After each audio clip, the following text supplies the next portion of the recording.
اس سے پہلے سورہ بقرہ کی مختلف آیتوں کا خلاصہ پیش کیا گیا۔ خاص طور سے اللہ تبارک و تعالیٰ نے اس سے پہلے دو عظیم نعمتوں کا ذکر فرمایا۔ پہلی نعمت یہ کہ اللہ تبارک و تعالیٰ نے دوبارہ خانہ کعبہ کو قبلہ بنا دیا۔ ورنہ آپ اس کے بارے میں غور کریں گے تاریخی اعتبار سے تو اللہ تعالیٰ نے پہلے خانہ کعبہ کو ہی قبلہ بنایا۔ حضرت آدم سے لے کے حضرت موسیٰ علیہ السلام تک جتنے بھی پیغمبران اعظام آئے سب نے خانہ کعبہ کی طرف رخ کر کے عبادت کی۔ پھر حضرت موسیٰ علیہ السلام سے لے کر حضرت عیسیٰ علیہ السلام تک جتنے پیغمبر آئے اللہ تعالیٰ نے سب کو مسجد اقصیٰ بیت المقدس کی طرف چہرہ کر کے رخ کر کے نماز پڑھنے کا حکم عطا فرمایا۔ پھر حضور پیدا ہوئے، جب مصطفیٰ جلوہ گر ہوئے تو اللہ تعالیٰ نے ہجرت تک حضور صلی اللہ علیہ وسلم نے خانہ کعبہ کی طرف رخ کر کے نماز ادا فرمائی۔ ہجرت مدینہ سے پیشتر خانہ کعبہ کو پھر مصطفیٰ نے قبلہ بنا دیا۔ اور جب مدینہ آئے تو یہود و نصارہ کی ضرب کے لیے، ان کو خاموش کرنے کے لیے، ان کی شرارت کو ختم کرنے کے لیے کہ ایمان والے مسلمان جتنے بھی ہوتے ہیں وہ سارے نبیوں کی عظمت کو مانتے ہیں، اور ہمارے لیے جیسے خانہ کعبہ کی عظمت ہے، جیسے مدینے کی عظمت ہے، اللہ تعالیٰ نے ویسی عظمت مسجد اقصیٰ بیت المقدس کو بھی عطا فرمائی۔ تو حضور نے 16 یا 17 مہینے اس کی طرف رخ کر کے اس کو قبلہ بنا کر نماز عطا فرمائی۔ پھر ظہر کا وقت مسجد بنو سلمہ، جس کو مسجد قبلتین بھی کہا جاتا ہے، آج بھی نشان لگا ہوا ہے۔ ظہر کی نماز میں آقا علیہ السلام آسمان کی طرف دیکھ رہے ہیں اور دیکھنا اللہ کو اتنا پسند آ گیا۔ دیکھا خالی، یہ نہیں کہا کہ اللہ قبلہ بدل دے، نہ یہ نہیں کہا، نیت ہے خالی، آسمان کی طرف دیکھ رہے ہیں اور اللہ دلوں کی باتیں جانتا ہے۔ مصطفیٰ نے ابھی ظاہر نہیں کیا، خالی دل میں بات آئے کہ قبلہ بنا دیا جائے، اللہ تعالیٰ نے حکم دے دیا، محبوب جدھر خواہش ہے ادھر رخ کر لیجئے۔ سبحان اللہ۔ نماز ختم ہونے کا بھی انتظار نہیں، نماز پڑھتے پڑھتے بالکل اپوزٹ سائڈ مسجد اقصیٰ اس طرف ایسے نماز ہو رہی ہے، اللہ نے حکم دے دیا، مصطفیٰ نے بالکل اپوزٹ سائڈ خانہ کعبہ کو اپنا قبلہ متصور کر لیا۔ آقا علیہ السلام نے نماز پڑھی تو آپ دیکھنا 5 حالتیں رہی ہیں، حضرت آدم سے لے کے حضرت موسیٰ تک، پھر حضرت موسیٰ سے حضرت عیسیٰ تک 2، پھر حضور کی ولادت سے لے کے ہجرت تک 3، ہجرت کے بعد 16 یا 17 مہینے 4، اور 16-17 مہینے کے بعد 5ویں حالت ہمیشہ کے لیے خانہ کعبہ کو قبلہ بنا دیا۔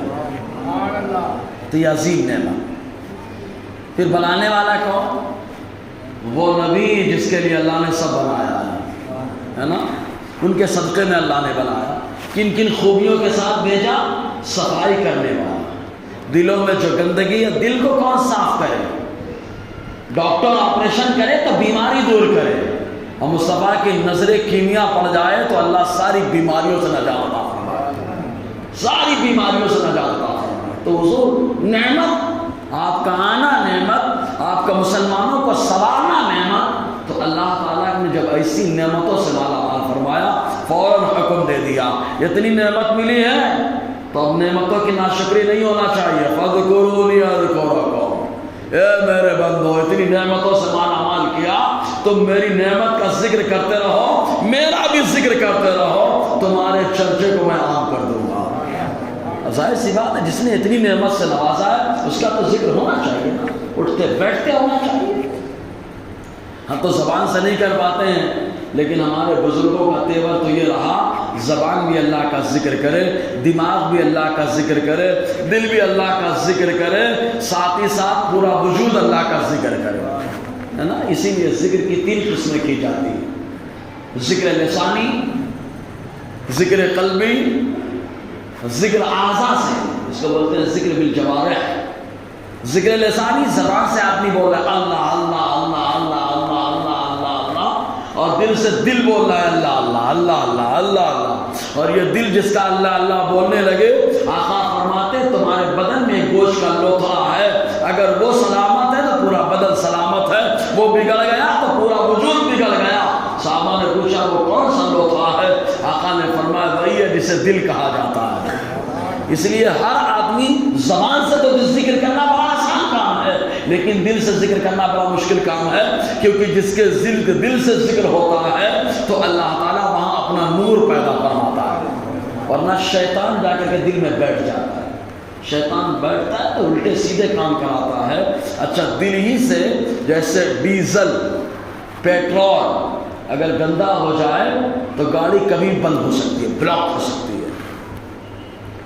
بولے کیا ہے؟ دکھائے فٹر کو، فٹر نے بتایا کہ بلاک ہو گیا، یہاں جا کے کچرا پھنس گیا، کیونکہ دل ٹانکی جو ہے، ٹنکی جو بنی ہے ڈیزل پیٹرول کی وہ صاف نہیں تھی، تو تیل تو صاف ڈالا گیا لیکن وہ صاف نہیں ہے، تو تیل کے ذریعے سے، ڈیزل آئل کے ذریعے سے جب جا کے کہیں پر بھی جو ہے تیل پھنس گیا، گاڑی بند ہو گئی، اٹیک آ گیا گاڑی۔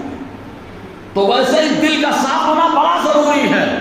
جب دل صاف ہوتا ہے تو بندہ جو بھی ذکر کرتا ہے، خون بھی جاتا ہے تو بلاک نہیں ہوتا، اللہ کا کرم ہوتا ہے، اللہ تعالیٰ بلاک سے، اٹیک سے نجات عطا فرماتا ہے۔ اسی لیے دیکھنا بزرگوں نے جب بھی بتایا تو یہی کہا کہ جس آدمی کو خدشہ ہو اٹیک وغیرہ کا، دیکھو اللہ کی مرضی ہے، ہم کو جو حکم دیا کہ ہم کو وہ کرنا ہے۔ بچہ جب پیدا ہوتا ہے تو وہ بھی چلاتا ہے، اور جب چلاتا ہے تو طاقت لگتی ہے، تو خون دوڑتا ہے۔ حضور نے فرمایا پہلی بار رو رہا ہے، وہاں سے لے کے 6 مہینے تک جب جب روتا ہے تو اللہ کا ذکر کرتا ہے نا۔ بچہ رویا تو سکون ملا، تو بتا رہا مقصد یہ کہ دل، یہ ذکر ہے اللہ تعالیٰ، دل اور ایک وجود سے، اعضاء سے ذکر ہو، اعضاء بھی ذکر کرے اللہ تعالیٰ۔ تو یہ بہرحال آج کے دور میں یہی کمال ہے کہ زبان سے اللہ کا ذکر ہو جائے، لیکن بھائی یہاں پہ افسوس کا مقام، ذکر تو بڑی مشکل سے ہوتا ہے، کیونکہ ہماری زبانوں پہ تمباکو رکھا ہوا ہے، گٹکا رکھا ہوا ہے، بھائی صاحب ہٹ ہی نہیں رہے کہ ذکر آئے۔ سمجھنا میری بات، جس زبان پہ گٹکا ہوگا کیسے ذکر کرے گا؟ گٹکا کھانے والا منہ بھر کے رکھتا ہے، وہ تو سلام بھی نہیں کر پاتا، وہ ذکر کیا کرے گا؟ اب غور کرنا، آپ کے گٹکے کی سب سے بڑی آپ کے اوپر مصیبت یہ مسلط کر دیا اس نے کہ اللہ کے ذکر سے آپ کو محروم کر دیا، سلام کا جواب دینے سے آپ کو محروم کر دیا، بات کرنے سے محروم کر دیا۔ اسی لیے اس کو چھوڑیں اور اچھائی پہ آئیں، دیکھیں اللہ تعالیٰ اپنے ذکر کی برکتیں عطا فرماتا ہے۔ جی تھوڑا فرماتا ہے اتنی نعمتیں دی ہیں تو فَاذْكُرُونِی، اے میرے بندو میرا ذکر کرو، سبحان اللہ، اے اللہ تیرا ذکر کرے۔ اول تو شان بندگی یہ ہے کہ ہم اللہ کا ذکر کریں، اس لیے کہ ہم اس کے بندے ہیں، ہم کو کچھ ملے چاہے نہ ملے۔ یہاں پہ ایاز کا ایک واقعہ یاد آتا ہے، محمود ایاز کو بہت سنا نا، خالی ہم لوگ پڑھتے ہیں ایک ہی صف میں کھڑے ہو گئے محمود و ایاز، نہ کوئی بندہ رہا نہ کوئی بندہ نواز۔ کون ایاز؟ جو غلام، کون محمود؟ جو آقا۔ ایک ہی صف میں کھڑے ہیں، غلام بھی ایاز بھی، غلام بھی کھڑے ہیں ایاز، اور آقا محمود بھی کھڑے ہیں۔ کیا ہوا معلوم؟ دربار پورا سجا ہوا ہے، اور ایک پھل بڑا کڑوا ہوتا ہے، بڑا کڑوا ہوتا ہے، کوئی آدمی اس کو کھا نہیں پاتا ہے۔ محمود نے اٹھا کے اپنے ہاتھ سے ایاز کو دیا، کہا ایاز کھا لو۔ ایاز نے ایسا کھانا شروع کیا اس کو کہ جیسے بہت لذت دار پھل ہو، وہ مزے لے لے کر کے ایاز کھانا شروع کر دیا۔ پورا دربار حیران کہ کیا بات ہے، اتنا کڑوا پھل اور ایاز کھا رہا ہے، تو لذتیں لے لے کے کھا رہا ہے، مزہ لے لے کے کھا رہا ہے، بہت لطف آ رہا ہے اس کو۔ تو دربار نے پوچھا ایاز یہ تو اتنا کڑوا پھل ہے، ذرا سا کوئی نہ کھا پائے، تم نے پورا کھا لیا اور مزہ لے لے کر کے کھایا، آخر وجہ کیا ہے؟ کہا میں نے پھل کو نہیں دیکھا، میں نے ان ہاتھوں کو دیکھا ہے جن ہاتھوں نے کبھی مجھے میٹھے پھل بھی کھلائے ہیں۔ مطلب سمجھ رہا، جن ہاتھوں نے مجھے میٹھے پھل کھلائے۔ ایاز نے کیا ذہن دیا؟ اللہ ہمارا مالک ہے، اگر مصیبت کے دن آ جائیں تو نہ شکری نہیں آنا چاہیے، نہ صبری نہیں آنا چاہیے، وہی پروردگار ہے جس نے کبھی خوشحالی عطا فرمائی ہے اور اب آزمائش کے طور پر امتحان بھی لے رہا ہے نا۔ تو ایاز نے بڑی پیاری بات کہی، تو اللہ تعالیٰ فرماتا ہے میرا ذکر کرو. تو شان بندگی تو یہی ہے کہ اللہ کا ذکر ہو، کچھ ملے چاہے نہ ملے. لیکن اتنی بات ہے، دنیا کے بادشاہ کی تعریف کرو تو نواز دیتا ہے، تو میرا مولا تو ساری کائنات کا بادشاہ ہے. وہ کتنا نوازے گا، اتنا نوازے گا کہ ان اللہ یرزق من یشاء بغیر حساب. اللہ جب دیتا ہے تو بے حساب عطا فرماتا ہے. بے حساب کیوں؟ ہمارے لیے تو حساب ہے. مطلب اللہ جب دیتا ہے تو کسی کو ایسا دیتا ہے کہ وہ خوب راہ خدا میں دیتا ہے، اللہ تعالیٰ اس سے حساب بھی نہیں دیتا ہے نا. بہت سارے ایسے لوگ ہیں جسے اللہ حساب نہیں لے گا. جی فذکروا، میرا ذکر کرو، اذکرکم، میں تمہارا چرچا کروں گا. اے بھائی اللہ کی زبان پہ، زبان سے تو اللہ پاک ہے، جس کو لسانیہ سے پاک ہے، یعنی اس کے پاس اپنا ذکر ہو جائے، یہی بہت بڑی بات ہے. صحیح ہے؟ ہم تو سوچتے ہیں اللہ کے پاس جس کا ذکر ہو جائے یہی بہت بڑی بات ہے، لیکن گارنٹی ہے اللہ اپنا وعدہ خلاف کبھی نہیں کرتا. اس نے وعدہ کیا تم ذکر کرو، میں ذکر کروں، تو وعدہ فائنل ہے. اللہ کا ذکر کرو، مطلب یہ کہ اللہ اپنا ذکر کر رہا ہے. جو بندہ اللہ کا ذکر نہیں کر رہا، سمجھ لے کہ اللہ کے پاس معلوم ذکر ہو رہا ہے کہ نہیں ہو رہا. لیکن جو ذکر کر رہا ہے تو قرآن کہتا ہے اللہ کا وعدہ سچا ہے، اللہ بھی اس بندے کا ذکر فرما رہا ہے نا. یہ وعدہ ہے اللہ تعالیٰ کا. جی اور ایک چیز اور، امام غزالی علیہ رحمۃ اللہ، امام غزالی بھی کوئی معمولی ہستی نہیں ہے. اللہ تعالیٰ نے گلیوں میں ایک مقام بڑا عطا فرمایا ہے. بنی اسرائیل، حدیث پاک میں جو حضور نے فرمایا نا کہ میری امت کے علماء بنی اسرائیل کے انبیاء کی طرح ہیں. تو حضور سے سوال ہوا کہ کون ایسا ہے جو بنی اسرائیل کے انبیاء کے مانند ہے؟ تو مصطفیٰ جان رحمت نے امام غزالی کی روح کی طرف اشارہ کیا تھا. بہت سی لوگ بولتے ہیں آپ لوگ. اچھا امام غزالی کی پڑھائی بھی دیکھو، پڑھائی بادشاہ نظام الملک، اس نے بادشاہ نے مدرسہ قائم کیا تھا، مدرسہ نظامیہ بغداد. اس مدرسے میں پڑھنے والے غوث پاک ہیں، سبحان اللہ. اسی مدرسے کے فارغ شدہ صلاح الدین ایوبی ہیں، اسی مدرسے کے فارغ شدہ امام غزالی ہیں. سمجھے نا؟ تو مدرسے میں پڑھتے تھے. اور اس زمانے میں اب تو نیٹ کا انتظام ہے، پنکھے بھی چل رہے ہیں. اس زمانے میں تو چراغ میں پڑھنا پڑتا تھا. بادشاہ نظام الملک کے لوگوں نے برگلایا کہ تم مدرسہ کھولو، اور مولانا لوگوں کو گھوڑا دے دیا، اونٹ دے دیا. یہ آتے ہیں تو گھوڑے پہ سوار ہو کے آتے ہیں، اونٹ پہ سوار ہو کر کے آتے ہیں، بڑے ایک دم رجواڑوں کے انداز سے، بادشاہوں کے انداز میں. یہ صحیح سے کام کر رہے نہیں، جاؤ مدرسے میں جا کے تحقیق کرو. تو بادشاہ آیا رات میں ہی سب معلوم پڑتا ہے. بزرگوں کا ہمارے طریقہ تھا رات میں ہی گشت کرتے تھے. اسی لیے بزرگوں نے کہا من طلب العلا سہر لیلی، جو بلندی چاہتا ہے وہ رات میں جاگتا رہتا ہے. موبائل کے ذریعے سے نہیں، پڑھائی کے ذریعے سے، ذکر خدا کے ذریعے سے نہیں. موبائل میں بھی کبھی کبھی عبادت ہوتی ہے، موبائل میں قرآن ہے، موبائل میں کتابیں ہیں. تو بادشاہ آیا، گشت کیا، گشت کرنے کے بعد نکلا، کوئی پڑھتا ہوا نہیں دکھا، سب کھرواٹے میں. ماشاء اللہ، عالم کا سونا دی عبادت ہے. اسی عبادت کے تحت آرام کر رہے. رات میں بادشاہ نے ایک چراغ ٹمٹماتا ہوا دیکھا، جل رہا ہے ٹمٹماتا ہوا چراغ، اور کوئی لگتا ہے کہ جھاڑ کے نیچے مدرسے کے صحن میں کتاب کی پڑھائی کر رہا ہے. گئے بادشاہ، گئے، جانے کے بعد پوچھا تو خیر خیریت سلام کلام ہونے کے بعد کہا نام کیا ہے؟ کہا محمد. کہا بیٹا کیا پڑھ رہا ہو؟ کہا مصطفیٰ کی حدیث پڑھ رہا ہوں.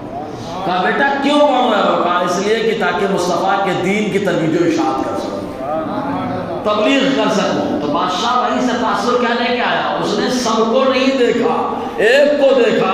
تو اللہ تعالیٰ نے اس ایک کو معمولی نہیں رکھا بلکہ وقت کا غزالی بنا کے چمکایا. یہ امام محمد غزالی رحمۃ اللہ علیہ. جی تو جو بندہ ذکر کرتا ہے، تو امام غزالی نے منہاج العابدین کے اندر بڑی فتح کی باتیں لکھی ہیں. فرماتے ہیں کہ جو اللہ کا ذکر کرتا ہے اللہ تعالیٰ 40 نعمتیں دیتا ہے. ان 40 نعمتوں میں سے ایک یہ کہ اس کا شہرہ عام فرما دیتا ہے. آپ غور کرو، غوث پاک جس دور میں مشہور ہوئے اس دور میں کون سا معاملہ تھا؟ سوشل میڈیا بھی نہیں تھا، کچھ نہیں تھا، لیکن غوث پاک کا چرچا قادری سکہ رائج الوقت بنا ہوا. مزرعہ چشت بخارا و اجمیر، کون سی کشت پہ برسا نہیں جھالاتے ہے نا. تو اللہ تعالیٰ نے چرچا عام فرما دیا. فَاذْكُرُونِي، تو میرا ذکر کرو، اذکر کو میں تمہارا چرچا کروں گا، واشکرولی میرا شکر کرو۔ کہا شکر کیا چیز ہے؟ کہا اللہ تعالیٰ کی تعریف دو طریقے سے ہوتی ہے، بندہ دو طریقے سے کرتا ہے، ایک نعمت ملے چاہے نہ ملے بولے الحمدللہ، کہ یہ اللہ کی حمد ہے، خیریت سے ہیں الحمدللہ، اللہ کی حمد ہے، کھانا کھایا پیٹ بھر گیا ہاتھ جائے گا الحمدللہ الذی اطعمنا، جیسے الحمدللہ کہا فوراً اللہ کا شکر ادا کر لیا، پانی پیا کا الحمدللہ کا اللہ کا شکر ادا کر رہا ہے۔ نعمت کے بدلے جو اللہ تعالیٰ کی تعریف ہوتی ہے اس تعریف کو شکر کہا جاتا ہے، اور نعمت ملے چاہے نہ ملے ڈائریکٹ اللہ کی تعریف کرو اس کو حمد کہا جاتا ہے۔ تو اللہ تعالیٰ فرماتا ہے واشکرولی میرا شکر کرو۔ شکر کرنے کا فائدہ کیا ہے؟ آج دیکھنا کاروبار کافی حد تک متاثر ہے، بڑا ایک المیہ ہے، افسوس بھی ہے کہ ہماری زبان سے شکر نہیں ادا ہو پاتا، اور میں تو بولتا ہوں بھائی ہم لوگ بھی اسی زمرے میں شامل ہیں، ہمارا مسلح بھی شکر ادا نہیں کر رہا ہے، کیسے ہوگا کیسے چلے گا، اور چل سب رہا ہے، شان سے چل رہا ہے، سمجھنا نا کیسے چلے گا، سب چل رہا ہے۔ ارے شکر کرے میرا مولا ایک چونی میں کروڑوں کی برکتیں عطا فرما دیتا ہے، شکر تو ہو۔ اللہ تعالیٰ فرماتا ہے شکر تم کرو، نعمت میں اضافہ کرنا میرا کام ہے، لئن شکرتم لازیدنکم، شکر پیدا ہونا چاہیے۔ اللہ تعالیٰ ہمارے وجود کو شکر کرنے والا وجود بنا دے، میرا شکر ادا کرو، ولا تکفروا، میری ناشکری مت کرو۔ ناشکری اب مان لیجیے مثال کے طور پر اللہ نے صحت دی ہے، آدمی جھوٹ بول کر کے بیمار بن رہا ہے تو یہ ناشکری ہو گئی۔ اللہ نے کھانا دیا لیکن کھانا موجود ہے بولے نہیں کھاتا ایسا کھانا، یہ ناشکری ہے۔ اللہ نے لباس دیا بولے میں ایسا لباس نہیں پہنتا، یہ ناشکری ہے۔ اللہ تبارک و تعالیٰ نے نوازا، ناشکری کر رہا، ناشکری مطلب اللہ نے جو نعمت دی ہے اس کی قدر نہیں کر رہا، یہ ناشکری ہے۔ آنکھ کا شکر کیسے ادا ہو؟ ابو حازم رحمۃ اللہ علیہ سے سوال ہوا کہ حضور آنکھ کا شکر کیسے ادا کیا جائے؟ تو آپ فرماتے آنکھ کا شکر یہ ہے کہ برائی دیکھو تو بھول جاؤ، اچھائی دیکھو تو محفوظ کرو، سمجھے نا؟ تو یہ آنکھ کا شکر ہے۔ ایسے کان کے بارے میں پوچھا گیا، کہا کان کا شکر یہ ہے کہ برائی سنو تو بھول جاؤ، اچھائی سنو تو یاد کرو، سبحان اللہ۔ یہ شکر ادا کرنے کے ہمارے بزرگوں کا انداز ہے۔ تو اللہ تبارک و تعالیٰ فرماتا ہے فاذکرونی، تم میرا ذکر کرو، اذکرکم، میں تمہارا چرچا کروں۔ جس کو شہرت چاہیے وہ اللہ کا ذکر کرے، آئے گا خلوت میں لیکن اللہ جلوت میں چرچا فرمائے گا۔ شکر کرو، ناشکری مت کرو۔ کہا ہر آدمی شکر نہیں ادا کر پاتا، ذکر نہیں کر پاتا، پریشان رہتا ہے، اللہ کا ذکر کرنا چاہتا ہے نہیں کر پاتا ہے، شکر کرنا چاہتا ہے نہیں کر پاتا ہے۔ تو اللہ تبارک و تعالیٰ فارمولہ دے رہا ہے کہ اگر ذکر نہیں کر پاتے ہو، شکر نہیں کر پاتے ہو تو دو چیزیں اپنا لو، ذکر بھی ہو جائے گا، شکر بھی ہو جائے گا۔ کہا کون سے دو چیزیں ہیں؟ اللہ فرماتا ہے نماز قائم کر لو، صبر کر لو۔ اللہ تبارک و تعالیٰ فرماتا ہے نماز کے صدقے ذکر ہو جائے گا، صبر کے صدقے اللہ شکر کی توفیق عطا فرما دے گا۔ اس لیے اللہ تعالیٰ فرماتا ہے یا ایھا الذین آمنوا استعینوا بالصبر والصلاۃ، اے ایمان والو اگر ذکر نہیں کر پا رہے ہو، شکر نہیں کر پا رہے ہو تو نماز اور صبر سے مدد چاہو، نماز اور صبر سے۔ نماز پورا مکمل اللہ کا ذکر ہے، کھڑے ہوئے بولے اللہ اکبر، اللہ کا ذکر ہے، سبحان اللہ، ہاتھ باندھے، وجود نے بتا دیا کہ بندہ اللہ کا ذکر کر رہا ہے، اپنے وجود سے سرنڈر ہو گیا رب کی بات میں، ثنا پڑھ رہا ہے اللہ کا ذکر کر رہا ہے، قرآن پڑھ رہا ہے اللہ کا ذکر کر رہا ہے، رکوع میں جا رہا ہے اللہ کا ذکر کر رہا ہے، زبان بھی اللہ کا ذکر کر رہی ہے، دل بھی اللہ کا ذکر کر رہا ہے، اور انسان کا پورا وجود اعضاء اللہ کا ذکر کر رہا ہے نا۔ تو کہا ناشکری ہو جائے گی تو کہا صبر کر، کھانا من کے نہیں ہے، طبیعت نہیں کر رہی ہے کھانے کی تو عیب مت نکال، صبر کر لے، جیسے ہی تو صبر کرے گا فوراً اللہ کی نعمت کا شکر ادا ہو جائے گا۔ اللہ تعالیٰ فرما رہا ہے۔ اچھا کس کو کہا گیا؟ سب کو نہیں کہا گیا، اے ایمان والو، ایمان والوں سے کہا گیا۔ اچھا ایک چیز اور، یہاں مفسرین کرام ارشاد فرماتے ہیں کہ خطاب اور بات کرنے کے لیے دو طریقے اپنائے جاتے ہیں، ایک یا ایھا الناس اور ایک یا ایھا الذین آمنوا استعینوا، یا ایھا الذین آمنوا۔ تو یا ایھا الناس اے لوگو، یا ایھا الذین آمنوا جب کہا جائے اے ایمان والو، دونوں میں فرق ہے۔ جب یا ایھا الناس کہا جائے تو مکے والوں سے خطاب ہوتا ہے، اور یا ایھا الذین آمنوا جب کہا جائے تو دیوان مدینے والوں سے خطاب ہوتا ہے نا۔ کچھ مفسرین کرام نے فرمایا نہیں، یا ایھا الناس جب کہا جاتا ہے تو تمام انسان اس کے اندر شامل ہو جاتے ہیں، اور جب یا ایھا الذین آمنوا کہا جائے تو خاص مصطفیٰ کے دیوانے شامل ہوتے ہیں۔ تو صبر کرنے کا، نماز پڑھنے کا، ذکر کرنے کا اور شکر کرنے کا حکم اللہ تعالیٰ خاص اپنے محبوب کے دیوانوں کو عطا فرما رہا ہے۔ اے میرے محبوب کے دیوانوں، تم میرا ذکر کرو، تم میرے محبوب کے دیوانوں، تم ہی میرے ذکر کا حق ادا کر سکتے ہو، تم میرا شکر کرو، تم میرے شکر کا حق ادا کر سکتے ہو، تم ہی نماز پڑھو، تم ہی نماز پڑھنے کا حق ادا کر سکتے ہو، صبر کرو کہ صبر کی مثال تم ہی قائم کر سکتے ہو۔ سمجھے نا؟ ایمان والوں سے کہا گیا تو اللہ تعالیٰ فرماتا ہے اچھا ایک چیز ہو، اے ایمان والو نماز سے صبر سے مدد چاہو۔ تو جیسے ہی مدد مانگی واقعہ اچھا کبھی کبھی کچھ لوگ یہ کہتے ہیں میں دکھاوے والی نماز نہیں پڑھتا۔ اے بھیا دکھاوا والی نہیں پڑھ رہا ہے نا، ہم پڑھ رہے ہیں دکھاوے والی پڑھنے دو۔ آج دکھاوا ہے کہ اللہ کا کرم ہو جائے گا، خلوص آ جائے گا، کرتے کرتے خلوص آتا ہے، سمجھ ہے نا۔ اور زیادہ تقویٰ جو جھاڑتا ہے نا اکثر اس کے پاس کچھ ہوتا نہیں ہے، تو دکھاوے مدد چاہو۔ اچھا ایک چیز یہاں پہ سمجھانا ہے، نماز سے مدد کیسے؟ تو اس کو سمجھنا ہے تو بھی مصطفیٰ کی زندگی دے، تو قرآن کو سمجھنا ہے تو حضور کی زندگی، اور حضور کی زندگی کو سمجھنا ہے تو قرآن کو سمجھو۔ سبحان اللہ، جس نے دونوں کو سمجھ لیا اللہ تعالیٰ نے غوث پاک آج کے دور میں نہیں بنایا تو غوث پاک کا غلام ضرور اللہ تعالیٰ بنا دے گا، ہے نا۔ دونوں کو سمجھنے کی ضرورت ہے۔ دیکھیے ایک مثال ابن ماجہ کی حدیث پاک، نماز پڑھ رہے ہیں آقا علیہ السلام، ساتویں ہفتے ابو ہریرہ ہیں، اور ابو ہریرہ کون؟ اصحاب الصفہ میں سے۔ اصحاب الصفہ ان کے بارے میں کہتے ہیں کہ لوگ کہتے ہیں ابو ہریرہ بڑی حدیثیں بیان کرتا ہے، بڑی حدیثیں بیان کرتا ہے، جبکہ ابو ہریرہ کہتے ہیں جب لوگ بازاروں میں ہوتے ہیں، اپنے کھیتوں میں ہوتے ہیں، تو میں کاروبار نہیں کرتا، میں خالی مصطفیٰ کے لقمے پہ ٹکڑے پہ پلتا ہوں، اور آقا جو دیتے وہ کھا لیتا ہوں، دربار میں رہ کر کے حدیثیں سیکھتا رہتا ہوں۔ بخاری شریف کی حدیث ہے۔ تو حضرت ابو ہریرہ ساتھ میں نماز پڑھ رہے، نماز کے لیے کھڑے ہوئے، پڑھتے پڑھتے پڑھتے پڑھتے اچانک ابو ہریرہ کے پیٹ میں درد شروع ہو گیا، اچانک پیٹ میں درد۔ ہم لوگوں کو بولے بھائی جائیے علاج کرا کے آئیے۔ جیسے ابو ہریرہ کے پیٹ میں درد ہوا، پہلی بار مصطفیٰ نے فارسی میں کلام کیا، فارسی میں بولے ہوئے۔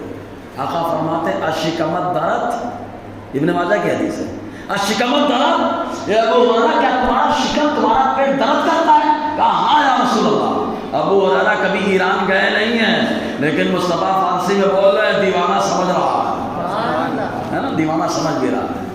کہا ہاں یا رسول اللہ۔ رسول نے فرمایا کھڑے ہو جاؤ، 2 رکعت نماز پڑھو، اس لیے کہ اللہ نے نماز کے اندر شفا عطا فرمائی۔ یہ نماز سے مدد چاہو، نماز سے مدد چاہو، بیماری کے موقع میں نماز سے مدد چاہو، سمجھے نا۔ صبر تو کہا کبھی کبھی آدمی نماز پڑھ لیتا ہے لیکن پھل نہیں ملتا، درد ختم نہیں ہوتا، تکلیف دور نہیں ہوتی تو گھبرا جاتا ہے، آرام نہیں ہوا۔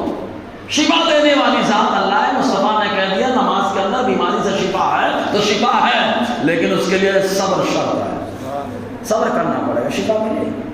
تو اللہ تعالیٰ فرماتا ہے اے ایمان والو نماز سے صبر سے مدد طلب کرو۔ ایک حدیث پاک میں آیا حضور صلی اللہ علیہ وسلم کو جب بھی کوئی تکلیف، کوئی بڑا معاملہ پیش آتا تو آقا علیہ السلام 2 رکعت نماز پڑھا کرتے۔ صبر کی کچھ لوگوں نے یہاں وضاحت بھی کی ہے کہ صبر سے مراد روزہ ہے، کیونکہ صبر کی 3 قسمیں ہوتی ہیں۔ صبر کے معنی ہوتا ہے رکنا، تو روزے کے اندر 3 قسمیں پائی جاتی ہیں۔ گناہ سے رکنا تو روزے میں ہے، صحیح ہے نا۔ نمبر 2 آزمائش پہ رکنا، روزے میں ہے۔ نمبر 3 بھلائی پہ رکے رہنا، روزے میں ہے۔ تو روزے میں تینوں قسمیں پائی جاتی ہیں، اس لیے کچھ لوگوں نے کہا یہاں پر روزے صبر سے مراد روزہ ہے۔ اچھا ایک بات بتائیے، صبر اللہ ہے کہ غیر اللہ ہے؟